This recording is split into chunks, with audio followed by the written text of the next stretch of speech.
This episode of All Access has been made possible by a production grant from Silver Springs State Park.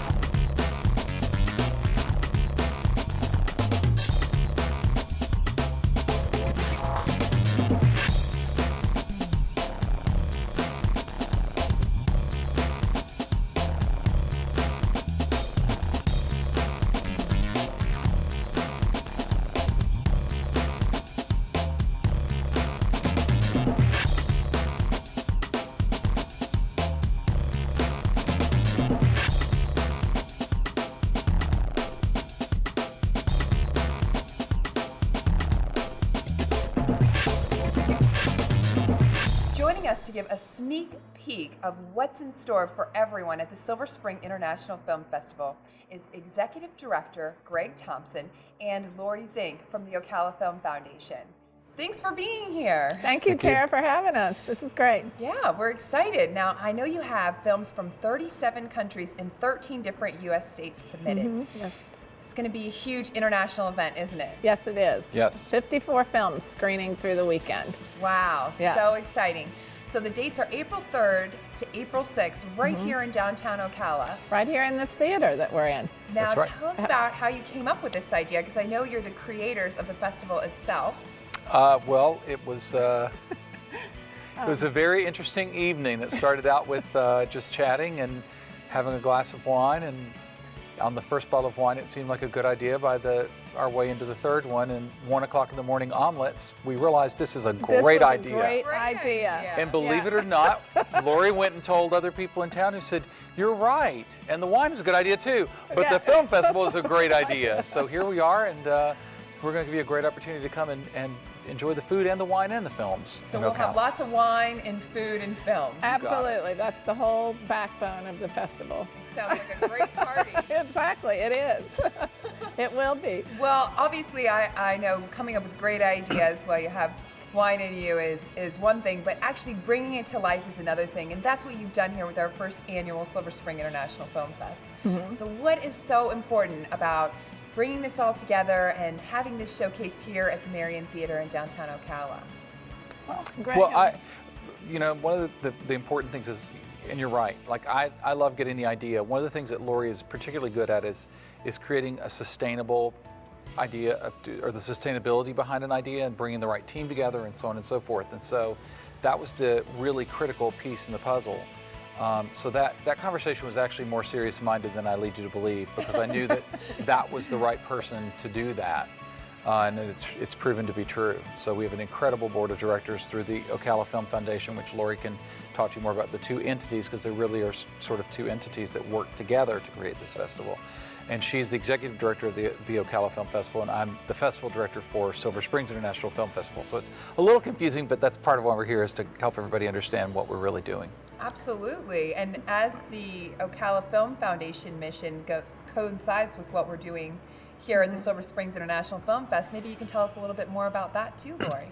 Yeah, well, I think that, first of all, the one reason that we decided that it would be much better to name the festival Silver Springs International Film Festival is because of the history of filmography in this area, which you'll have guests coming on next to tell you all about that. But it has a very positive and very interesting and creative history here, and so which lends itself. I'm a very big fan of the arts, and I think film is a way that we can reach so many people with so many subjects, and educate and advocate and entertain at the same time.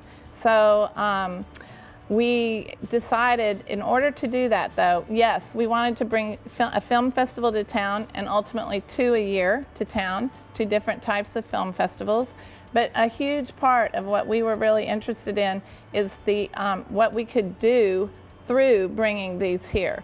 And so the Film Foundation, Ocala Film Foundation, was founded as a 501c3 in order to make those dreams sort of for us a reality, because we would really like to be able to invest in our students here in Marion County, which I'm going to let Greg tell you about some of their accolades. But Our students in Marion County are very talented in videography and filmmaking, and we want to support them through scholarships, and we also want to support them through being able to supply our schools with much needed equipment for these kind of endeavors, whether it be everything from music composition that goes into a film, to graphic design, to videography, to, it's a huge plethora, which I'm learning a lot about. So, so that's really was our whole reason for doing this and starting out. And because if we're going to do something like this, I'm sort of that person that says, if we're going to do this and do all this work, it needs to be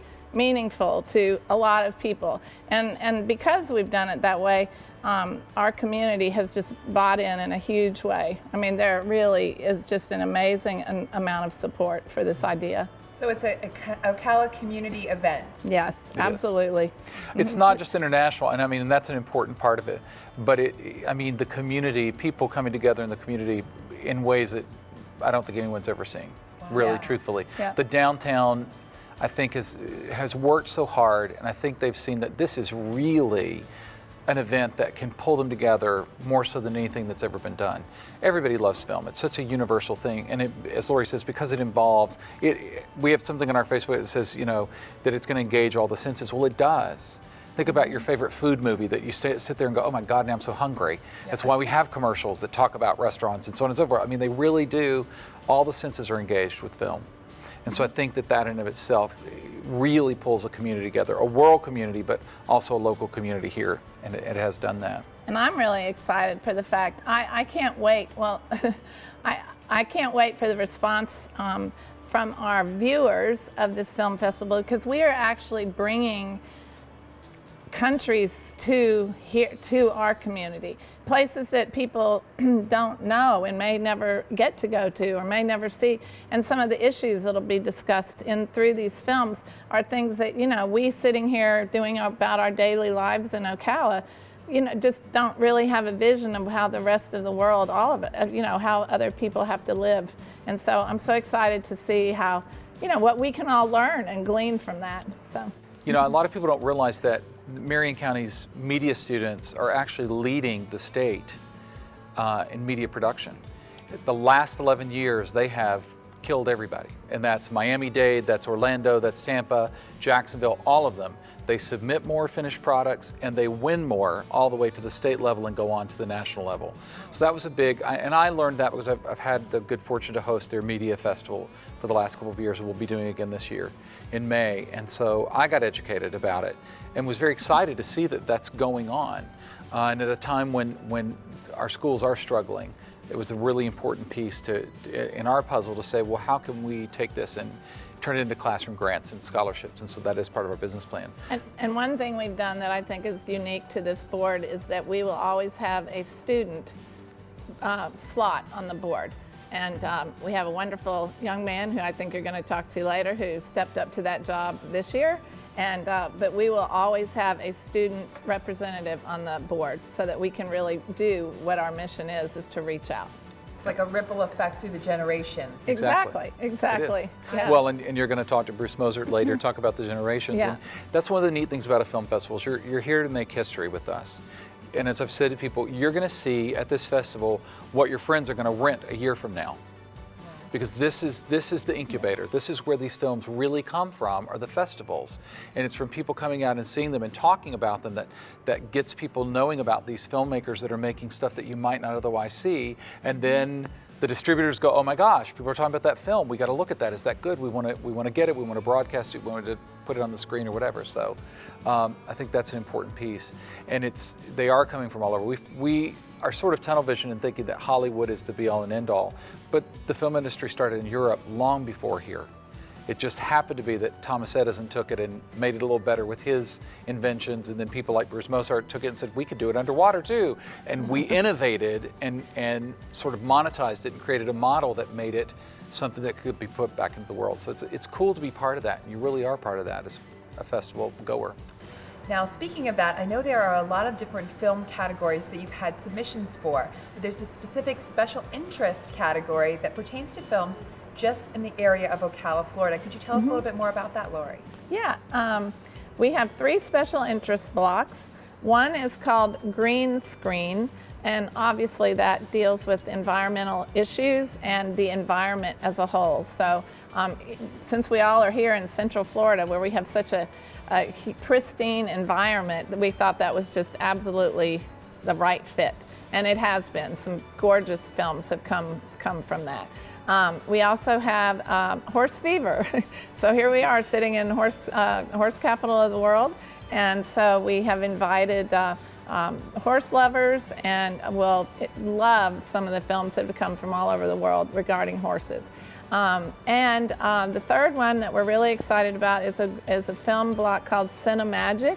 And on Saturday morning, from 11 to 3, we have created a block of films that, or our filmmakers have created a block of films, but that are absolutely family friendly, so that you can bring your children, your grandchildren, and enjoy a wonderful group of films that you don't have to worry about what the content might be.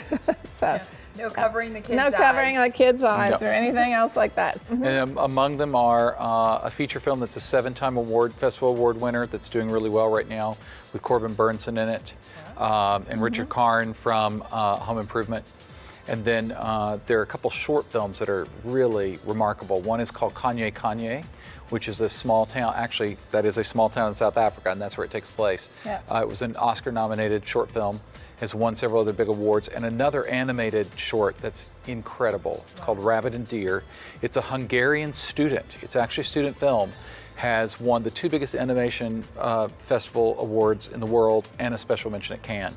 So we've got some really quality stuff. It's not just about the number of films that and from where they came from, but the quality of the filmmakers that we've attracted this first year has been very exciting. Yeah, we're thrilled. This is an amazing inaugural event. It's very family friendly, like you said. That's Saturday, April 5th from 11 to 3.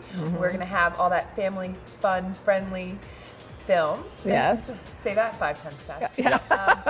Exactly. But later that night, we have an awards ceremony with a red carpet to look forward to. Yes, we do. Our little Hollywood right here in Ocala. That's right. That's right. We have a beautiful evening planned for everyone. It's the awards dinner and closing festivities, and it will be right on the street, right here in front of the Marion Theater. And we have 10 of our finest chefs in Ocala that have come together, and we're doing the longest dinner table. They'll actually 2 of the longest dinner tables because they're too long to fit in the street. And these 10 chefs will serve no more than 30 people each. And so you're going to experience the only distinction between the restaurants or the chefs will be their food. I call it their food design, and then the decor on the table. And these restaurants have really come together, and they're partnering with designers, interior designers, and party groups and everything to do these tables that are just like a visual story on the table. So we'll be doing that, and then you'll get to be with our filmmakers, see the awards presented, and we have a great band that night playing, so they'll just be dancing. We'll close it down with dancing in the street. So sounds like a party. I will definitely You gotta be here. You gotta Yes. be here. Tell all of our viewers how they can join us. Should they check you out online? Yes. Absolutely. Our website is springsfilmfest.com, and everything's on there, even the catalog, the programming of all the films with their synopses where you can read about them. There's actually trailers for some of the films. There's all the different ways that you can purchase tickets. And let me just tell you, there are a million different ways. Well, maybe not a million, but a lot of different ways. There's something for everyone. Every price ranges from $8 all the way up to an all-access pass. So you just have to check it out and see what you would like to do. But there's definitely something for everyone. And we have a great opening night event as well. All right. There's parties every night. So April 3rd through the 6th, we will be having our first annual Silver Springs International Film Festival right here in downtown Ocala. Thank you so much for joining us today. Thank Greg you. and Thank Laurie, you. And That for was putting great. this all together. We are so excited We about hope to it. see all y'all here. It's going to be a great Absolutely. weekend.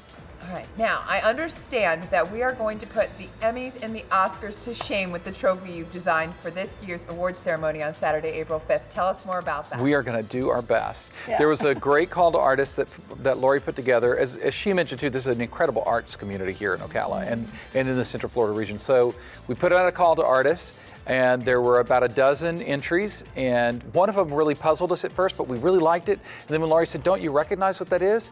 It's one of the statues that has lived at the bottom of the spring since it was placed there for a specific episode of I Spy. Wow. And so, but we've reimagined it.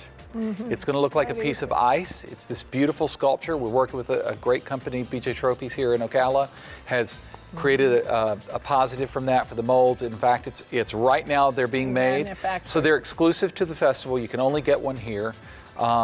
And he's this beautiful statue that ties us back into this incredible history with the Springs and filmmaking. Yeah. Such an amazing history too. I can't wait to see it and see who gets to take them home. I know, we're excited for that. Very. Thank you so much. Thank you. And when we come back, we have two-time Emmy Award winner Mark Emery joining us. In the meantime, here's a sneak preview of the student short film, Protected, for your enjoyment.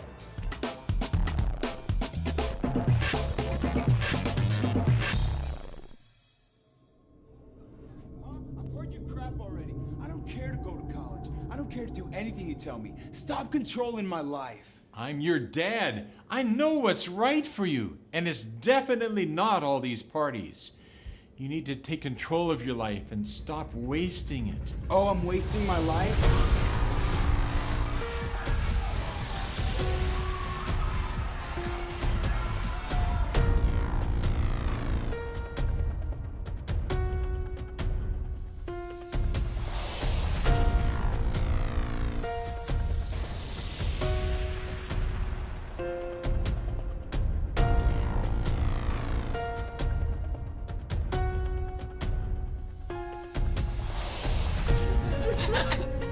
This is it. This is all we need.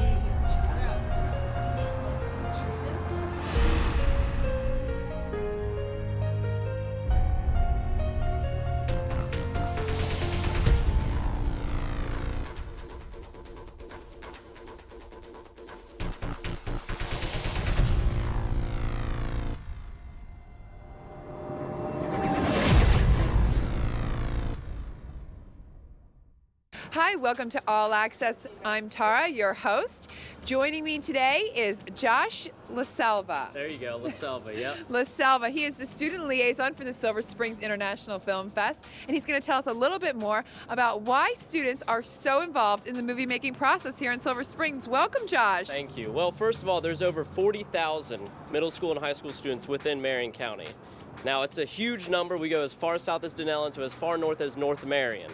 Now, they brought me in to basically be the leeway between the board of representatives and the students here in Marion County. Greg Thompson, phenomenal guy, leaned over the table one board meeting and said, "Listen, get me in front of the students. The students need to know that this is for them."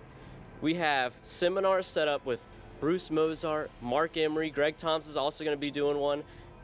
That's for the students. It's absolutely free for students. They want them to learn. These guys have such great wisdom. They're nationally acclaimed people. They are innovators. They're pioneers in what they do. They're really, really good people as well. They have a lot of wisdom within the industry, and they want to share it with the children and with the youth that want to pursue that career. So that it's been a blessing to me to be a part of this board.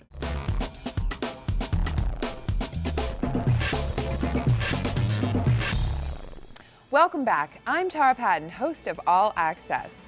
Now, Ocala, Florida is best known as being the horse capital of the world, but there is a true natural gem here in Ocala, the Silver Springs State Park. It is an artesian spring formation, the largest in the world, actually. Joining me now is award-winning wildlife cinematographer Mark Emery. Thank you for being with us today, Mark. Hey, my pleasure. Now, when most people think of this area when it comes to films that have been shot here dating back to 1916, I'm sure some of the larger films like Tarzan come to mind. But a lot of the wildlife cinematography that you've created here as an Ocala resident has all started because of the Silver Springs State Park. Tell us a little bit more about your inspiration and how you started your career path. Well, one of the great things about the springs is the light. And if you study light, as cinematographers do, you're going to be stunned when you go underwater there. It has a prismatic look to it, and you really can't make it any other way. And these springs produce this in quantity all during the middle parts of the day. So when we go down to film and you backlight, you have these incredible God rays filtering through your shot that Hollywood would pay big bucks to put together on a set. And it's natural at Silver Springs. So great place to shoot. As far as wildlife films, we've been going there since the 80s, even late 70s, making films, and certainly many people did them before that. And it's one of the few places that you can shoot alligators in very, very clear water, underwater, and see what they're doing, and actually see more of what's going on than they even can see. Their eyes have a nictitating membrane, and they kind of fog up a little bit, so they can't see very well. So we can approach them or film them and do shots that you really can't do anywhere else. Wow, you film alligators. That must be a little bit scary. Yes, ma'am. Well, you know, we have a great tradition here with Ross Allen was really the first croc hunter. And he went all over the world in the 30s and the 40s and 50s and brought back animals from everywhere. So I worked for Ross as a kid. So I was one of the few people who could wrestle an alligator and also film him. So when it came time for that part of my career, I was able to do that and step in. And we've done probably 10 or 15 films now for Geographic, Discovery, BBC, Nature on PBS at Silver Springs and in surrounding springs. Wow. So how did you get your start as a wildlife photographer? Well, I actually was very, very fortunate to be in Ocala because there's a lot of people here that give you great training. One was Jordan Klein Film and Video, and Jordy and his dad, he's won 2 Academy Awards. He invented underwater cinematography, so we really got to start with one of the people who was involved in the beginning of the art of making films underwater. But they did TV productions and movie productions and things like that, and I was always interested in the wildlife, so it was a natural move from them. I'm not going to compete with somebody who's won a couple of Academy Awards, so it was a great place for me to step off and start doing wildlife films, something that I really loved, in a place that was one of the great settings in the world. Well, and don't be modest, Mark, because you're also award-winning as well. You've got 2 Emmys, I hear. Well, as far as Emmys, when you look at the trophy, it's very singular, but I always think of it as a multiple of all the different people who've helped me. When we worked on those films, there were so many people involved. So you don't get big-headed over that. You're proud of your team and how it all worked out. Absolutely. Yeah. So it has evolved because of growing up in this area Absolutely. and having Silver Springs, that Right. artesian spring formation inspire you throughout your career. Yeah. Now, I know you live half the year in Alaska filming bears as well, so you have a really wide range of wildlife photography. Very exciting. But here at the Silver Springs International Film Fest, the first ever, you are going to be hosting some workshops and some educational events, right? That people can check out. Yeah, we're really excited about that. One of the things that you see kind of lacking in the United States as far as our film world for natural history filmmakers is a way to bring you through that process and figure out how you can actually do it yourself. In England, the BBC gets an incredible amount of money every year to make wildlife films, so they bring people up through their system. And here we don't have that really. And so for folks that are interested in that sort of thing, we'll be on Friday morning and have a seminar for an hour, and then we'll be around to answer questions later. And if you see me at the film festival, please feel free to come up and introduce yourself, and we're happy to share things with you. Friday, April 4th, you're going to be hosting a seminar from 9 to 10 at the Silver Springs International Film Fest.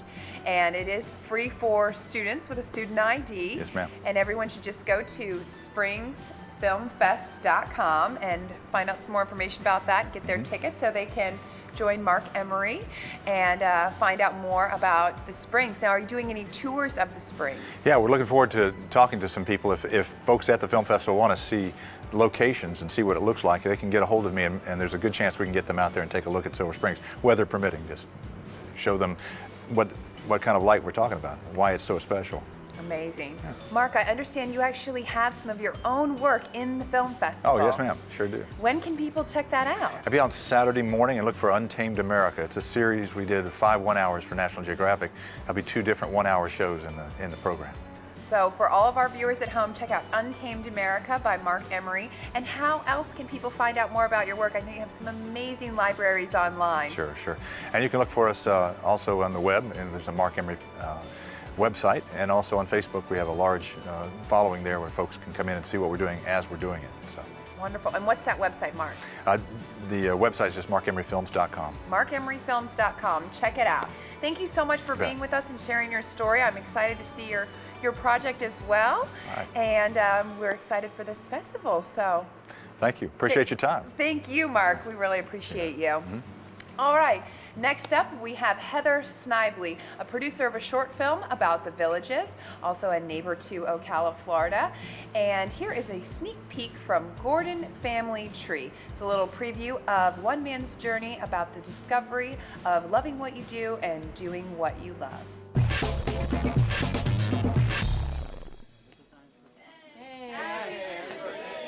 Happy birthday. Congratulations on surviving another rotation around the sun. Nice scientific. We are here to celebrate that you are alive, and congrats on not dying. Want to see your progress, so you need to drop off any adjustments you make every day at my place. My wife is forcing me to go camping. I can see it now. Ron Goodson, rest in peace, eaten by bears. I work for your dad. A lot of people work for my dad. Sorry. Are there like famous architects? Some, Frank Lloyd Wright. Just off the top of my head. Yeah. You don't know my family. Everybody in the world knows the Gordon family. I just produce superstars. They're all very successful and celebrated. We thank God Monty was passed up when the special talent was passed out. Thank you, Jason.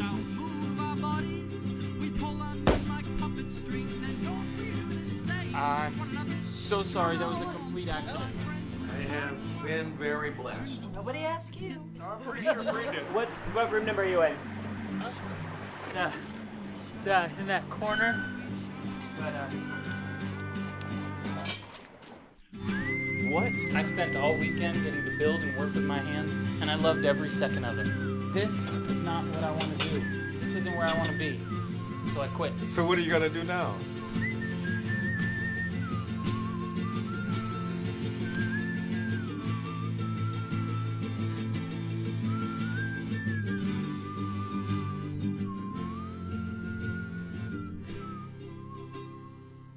No idea. Okay. If you're looking for some work, let me know. I can always use another skilled person on the crew. Well, I may take you up on that. Could always use a little extra money. I never said I'd pay you.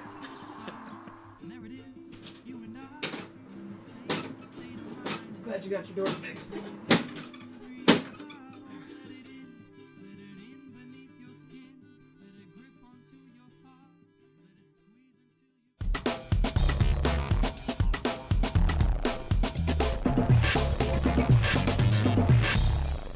Welcome back to All Access. I'm your host, Tara Patten. They really do say that true love conquers all, at any age. Now, joining me next is producer Heather Snively to tell us a little bit more about her short film that has the Villages as a backdrop of her story. Thank you so much for joining us, Heather. Thank you for having me. Tell us a little bit more about this short film that you've put together. Well, the short film was done in an incredible 10 days. Once the story was read in the creative writers group at the Villages, the gentleman who had written it began to read, and immediately everybody's interest perked. And suddenly, as the conclusion of the story happened, it was spontaneous applause. This is the highest honor from the writers group. In fact, our daughter, who was visiting with us and happens to be a writer, short filmmaker, and director with quite a lot of experience, a lot of film festivals behind her, happened to be visiting us this morning. And as the applause stopped, she said that would make a remarkable short film. And so the project idea was born. The author, Jim Stark, and our daughter, Davy Snively, began to talk over lunch that day and decided this was a worthwhile project. And only in the Villages could it have come together quite the same way that it did. Now, I know you do this in a very limited amount of time.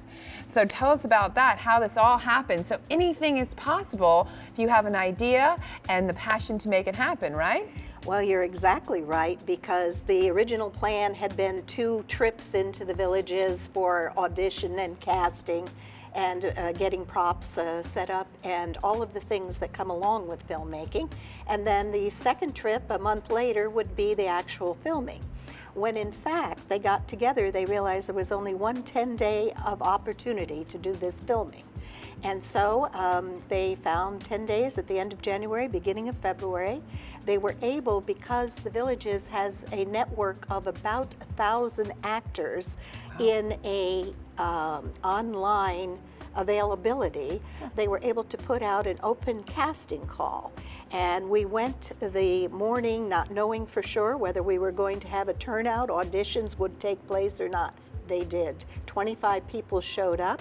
We cast the lead roles, and our leading actor and actress each had 60 years apiece of experience. And without this could not have happened, because it was not a matter of a lot of time for memorization and so forth. They had to be able to go with the flow in the most literal sense, and they did.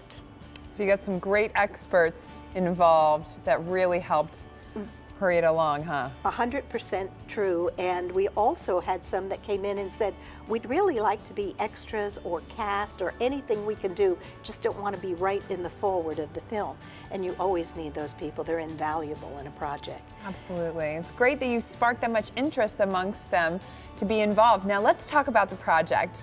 Now, I know that you kind of kicked around a few different titles because it is based on a story that was read in your creative writing group, and I believe we have a clip to share with everyone, but tell us how you came up with the name, The Art of Intercourse. Well, it started out as being letters. The short story originally was titled, and when the short story was published in a book, an anthology called Journeys 6, it came out as being returned to sender, but it didn't have enough of a click, and also it wasn't just letters, it was emails, texts, and it was a senior community that was very with their technology, as shows in this.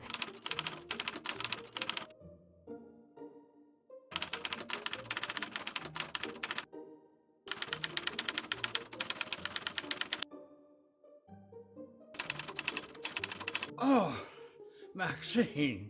Oh, Howard.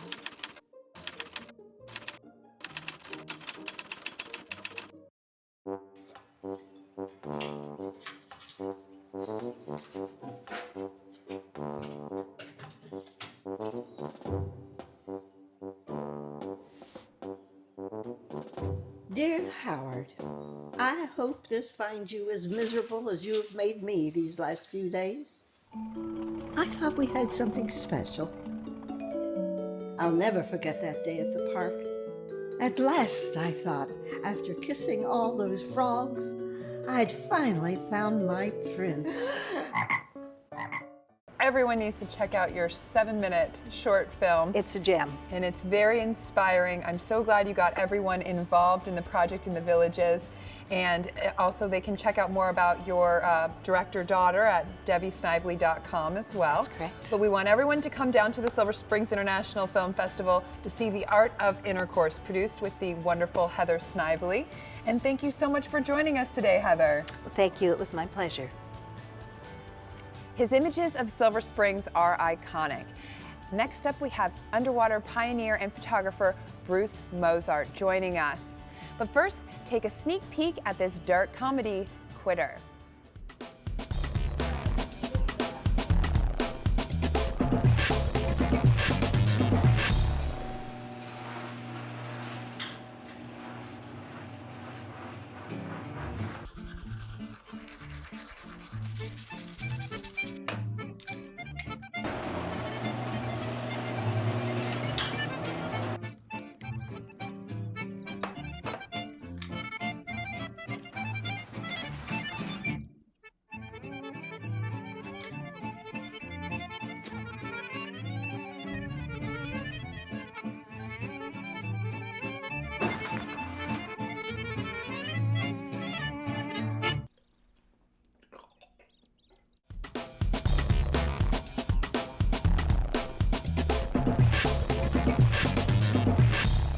Welcome back to All Access. I'm your host, Tara Patten, and I am so honored to have our next guest joining us.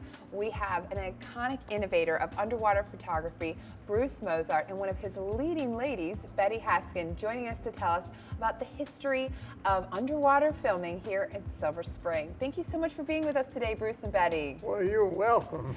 We're so glad to have you. Well, thank you. And to be here. I know Thank you. there's a lot of history here in Silver Spring, from the Tarzan films and some of the great shots you guys captured. Tell our viewers about that. Tell us about the beginning of it all. Well, in 1938, I came to Silver Springs, and they were making Tarzan pictures.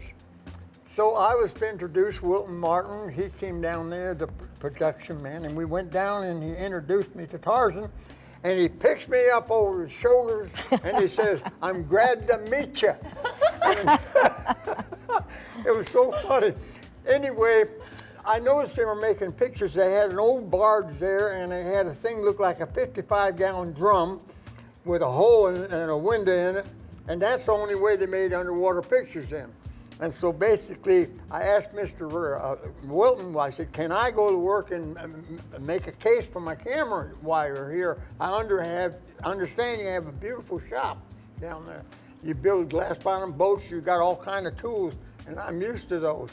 And he said, "Yes." So I worked till 3 o'clock in the morning, building a square box like this with a window in it. And I found an old inner tube laid out in the back, and I put it around the top and up my arm. And the next day, when they started shooting the Tarzan pictures, I walked in and took a big breath and ducked. And I used my Rolleiflex in it, and I pushed the button, and then I went to work and cranked it and pushed the button, and I took 12 pictures. Well, I took it upstairs to the public relations people, and they looked and showed the MGM people, and they said, "Hey, these are really clear." And so they went in and sent them out to Hollywood, and guess what? I got $1 a piece, $12. Hey, there you go. Well, tell us what it was like being on the other side of his lens, Betty, as one of his leading ladies. Well, I was really fortunate to be at Silver Springs during that time, because the time that I was there, that is the late 50s and early 60s. And there was a lot going on there.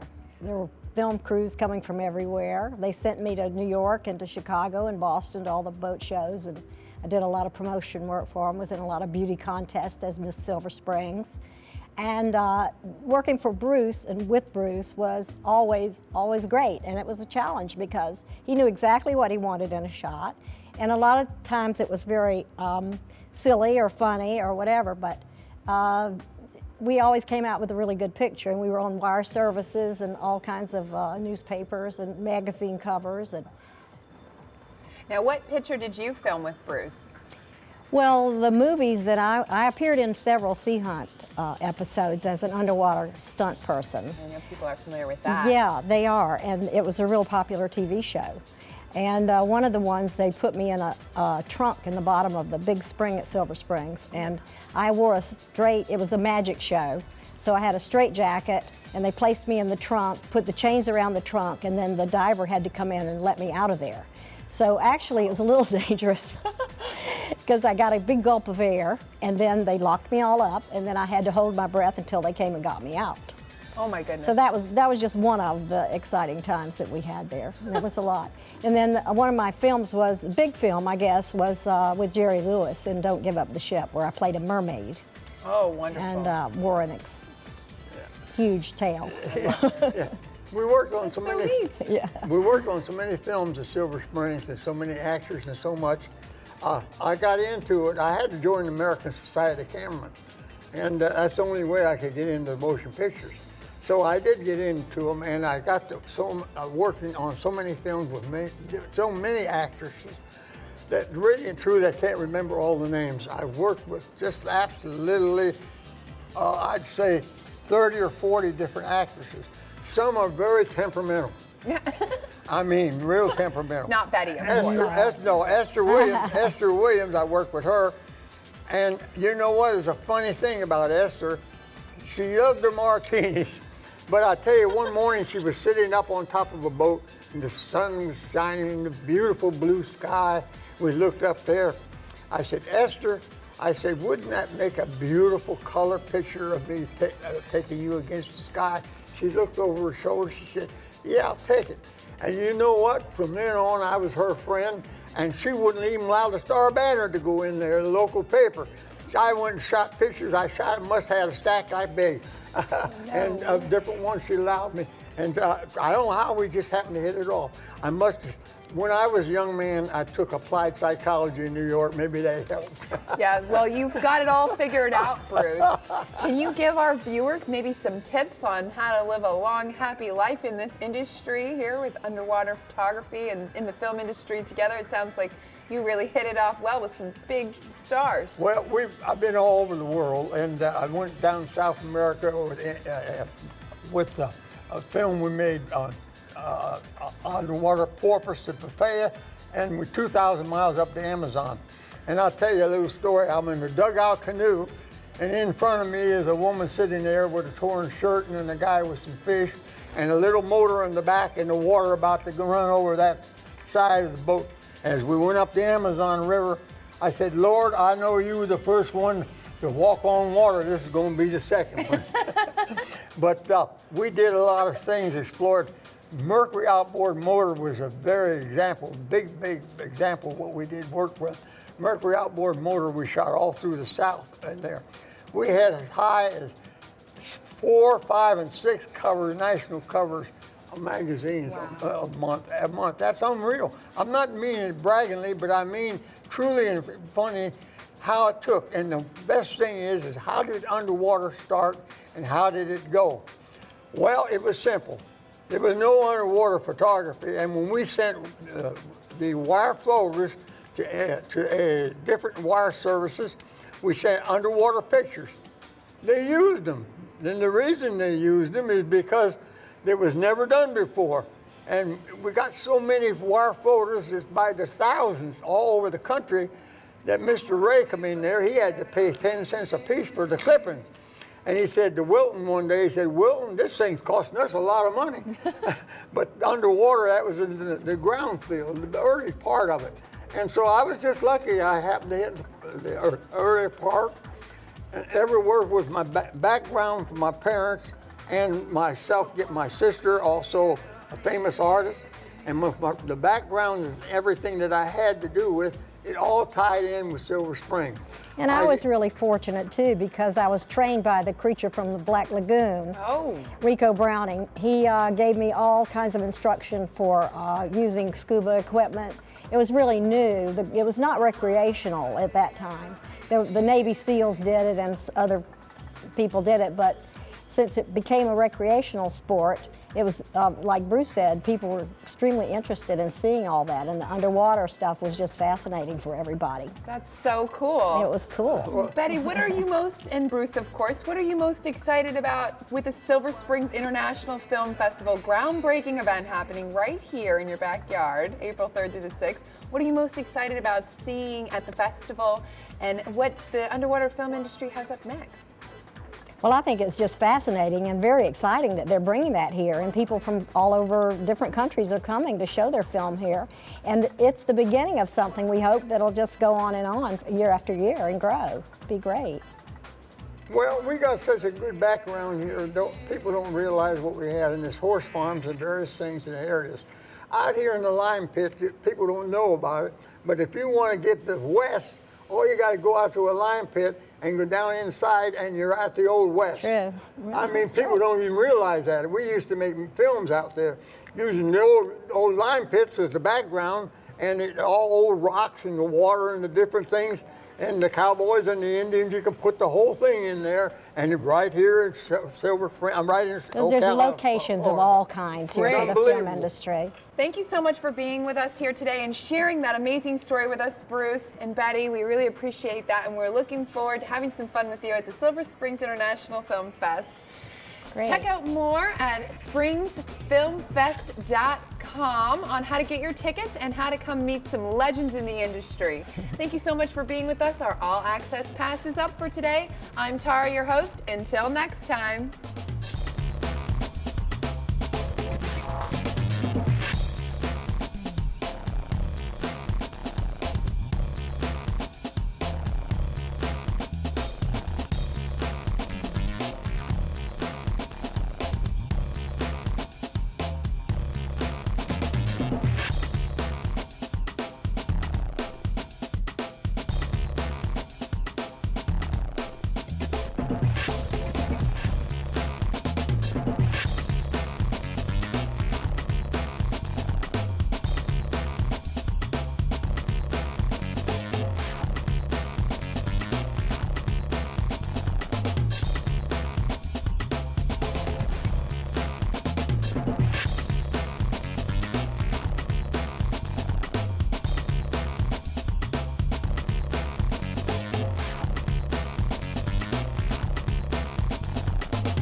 You've been watching All Access, a program made possible by production grant from Silver Springs State Park.